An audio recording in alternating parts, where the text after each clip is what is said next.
आज दिन भर जम्मू कश्मीर में क्या कुछ रहा खास, जानिए सिर्फ 5 मिनट में। मैं हूं आमिर एहसन और आप देख रहे हैं जी जम्मू कश्मीर लद्दाख। इन दिनों पुलिस की तरफ से मस्जिदों और मदरसों का वेरिफिकेशन चल रहा है। नेशनल कॉन्फ्रेंस के तर्जुमान इमरान नबी डार ने पुलिस की तरफ से शुरू की गई मस्जिदों और मदरसों की वेरिफिकेशन ड्राइव पर सख्त सवाल उठाए। इमरान ने कहा कि मैनेजमेंट की तफसीलात और बैंक ट्रांजैक्शन से मुताल्लिक मालूमात जमा करने की जरूरत क्या है, और जब ये तमाम डिटेल्स पहले से ही लोकल बीट ऑफिसर्स के पास मौजूद होती हैं। उन्होंने इस नए वेरिफिकेशन अमल को बेहद संगीन मामला करार देते हुए इसके इरादे, दायरे और वक्त पर सवाल उठाए। पार्टी का मौकेबाजी करते हुए इमरान ने कहा कि ऐसे मामलों में पुलिस खुद मुख्तारी तौर पर काम नहीं करती और ना ही पॉलिसी बनाने का अख्तियार रखती है, तो फिर ऐसा क्यों। उधर एक और बड़ी खबर है, 10वीं और 12वीं के रिजल्ट के हवाले से ऐलान हो चुका है। गांदरबल जिले के चित्रगुलू कंगन की ज़ैनब मंजूर ने बड़ी कामयाबी हासिल की।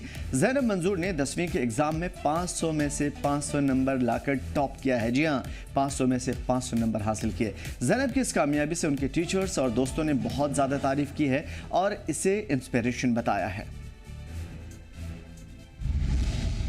पुंछ जिले की बात करते हैं, जहां अफसरान ने सभी ऊंचाई वाले इलाकों में 2 महीने के लिए ट्रैकिंग, कैंपिंग और हाइकिंग पर पाबंदी लगा दी है। जिला मजिस्ट्रेट पुंछ अशोक कुमार शर्मा ने अवाम की हिफाजत को मद्देनजर रखते हुए जिले के ऊंचाई वाले इलाकों में ट्रैकिंग, हाइकिंग और कैंपिंग पर सख्त पाबंदी का हुक्म दिया। ऑर्डर में कहा गया है कि खुफिया इनपुट और सिक्योरिटी खदशात को देखते हुए यह फैसला लिया गया है ताकि किसी भी तरह के नाखुशगवार वाक़े से बचाया जा सके और अवाम की जान और माल की हिफाजत भी हो।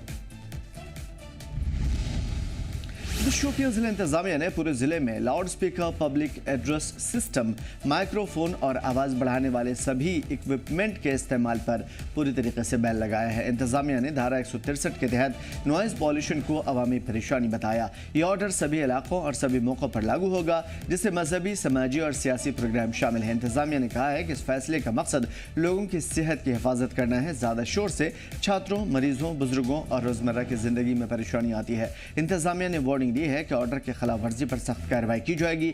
शोपिया के लोगों ने इस कदम का खैर मकदम किया है। कई लोगों ने कहा है कि लाउड स्पीकर का भेजा इस्तेमाल आम बात हो गई है और इससे लोगों को परेशानी होती थी। लोगों ने अफसरान से जमीन पर इस ऑर्डर को फौरी तौर पर नाफिज करने की अपील की है। और आज की ताज़ा मौसम की खबरों के साथ कश्मीर में 16 और 17 जनवरी को बारिश और बर्फबारी की संभावना जताई जा रही है। टेम्परेचर -10 डिग्री सेल्सियस तक पहुंच चुका है और इससे वादी में शीतलहर का असर देखा जा रहा है। खासतौर पर इस कड़ाके की सर्दी के चलते जम्मू एयरपोर्ट पर घना कोहरा छाया हुआ है और इसी के कारण कई फ्लाइट्स रद्द हुई हैं, कैंसिल हुई हैं। यात्रियों को इस स्थिति में काफ़ी परेशानियों का सामना है।